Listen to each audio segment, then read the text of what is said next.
மருத்துவத்துறையில் எப்படி டாக்டர்ஸ் இருக்காங்களோ இதுவுமே வந்து அது மனிதருக்கு செய்யப்படுகின்ற வைத்தியம் இது வந்து செடிகளுக்கும் இது ஃபுல்லாக பிளான்ட் டாக்டர்ஸ்னு தான் சொல்லுவோம் நாங்கள்.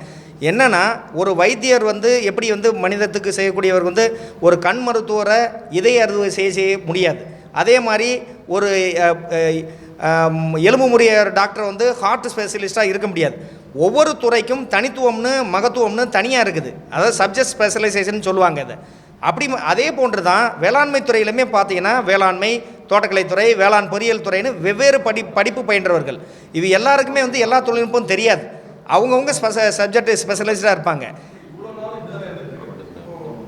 இவ்வளோ நாள் தனித்தனி துறையாக தான் இருந்தது.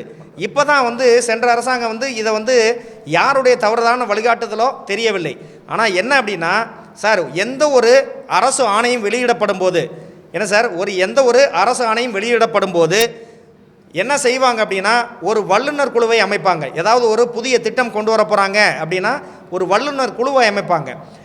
இல்லைனா அந்த துறையில் பணியாற்றுகின்ற அலுவலர்கள்ட்ட கருத்தை கேட்பாங்க. இல்லைனா அந்த துறைக்குன்னு ஒவ்வொரு துறைக்கும் தனித்தனி ஐஏஎஸ் அதிகாரிகள் இருக்காங்க.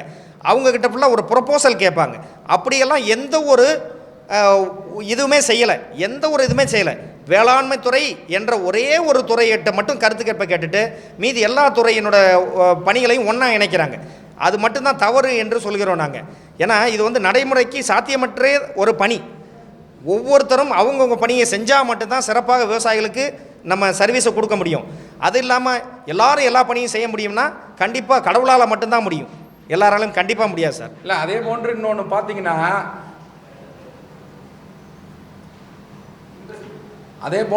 பார்த்தீங்கன்னா அதாவது ஒரு சமச்சீரான நிலையிலிருந்து இப்போ சமச்சீரற்ற நிலை பார்த்தீங்கன்னா அந்த 3 to 4 கிராமங்கள்ங்கிறது வரல. 1180 ஹெக்டர் அல்லது 3 to 4 கிராமங்கள் ஒரு அலுவலருக்குன்னு அரசாணையில் இருக்குது. அந்த இதுக்கு முரணாக வந்து பார்த்தீங்கன்னா அந்த 20% மேலே பார்த்தியா ஒன்று கம்மியாக ஒரு வில்லேஜ் இருக்கிறதும் இருக்குது. அதே மாதிரி அதிகபட்சம் 28-30 வில்லேஜுகளும் கிராமங்களும் ஒதுக்கீடு செய்யப்பட்டுக்கிறாங்க. அப்போ அந்த சமச்சீரற்ற நிலையில் இருக்குது ஒன்று. இன்னொன்று பார்த்தீங்கன்னா இங்கே நம்ம பூந்தமல்லி வட்டாரத்தில் களப்பணியாளர்னுடைய எண்ணிக்கை 1, உயரலுவலனுடைய எண்ணிக்கை 8 பேர் சேர்ந்து ஒருத்தரை ரிவ்யூ பண்ணுறாங்க. 8 பேர் கண்காணிப்பு அலுவலர்கள், 8 பேர் களப்பணி ஆற்றுகின்ற அலுவலர்களுடைய எண்ணிக்கை 1. இதே ஒரு முன் உதாரணம்.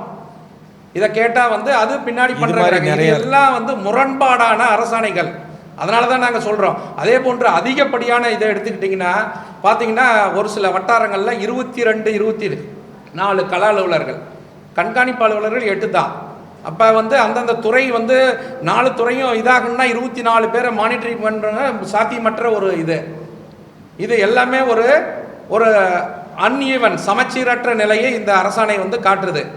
அதனால் இதை வந்து முற்றிலும் இதை ரத்து செய்யணும்னு இந்த கூட்டமைப்பு சார்பாக நாங்கள் அதே மாதிரி சார், கன்னியாகுமரி மாவட்டத்தில் ரப்பர் இது மாதிரி தோட்டக்கலை பயிர்கள் வந்து ரொம்ப அங்கே வந்து அதிகமான தோட்டக்கலை அலுவலர்களை பணிமாற்றம் செய்து அங்கே பணியில் போட்டிருக்கணும்.